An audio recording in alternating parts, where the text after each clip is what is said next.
Praise the Lord. Hallelujah. Good morning. క్రీస్తునందు పిల్లరా, సహజంగా మనం ఏదైనా ఒకటి కోల్పోయినప్పుడు దాని గురించి మనం ఎక్కువగా ఆలోచిస్తుంటాము.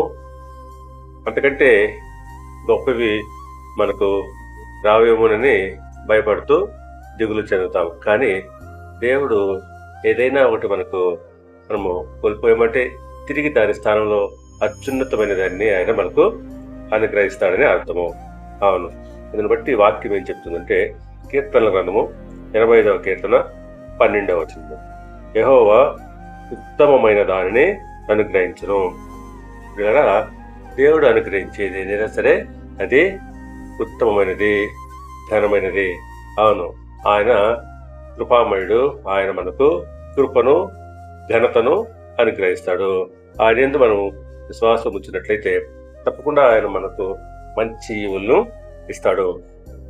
యాకోబు పత్రిక 1వ అధ్యాయము 17వ వచనం ప్రకారంగా, శ్రేష్టమైన ప్రతి ఈవియు సంపూర్ణమైన ప్రతి వరమును పరసంబంధమైనదై జ్యోతిర్మయుడగు తండ్రి యొద్ద నుండి వచ్చును.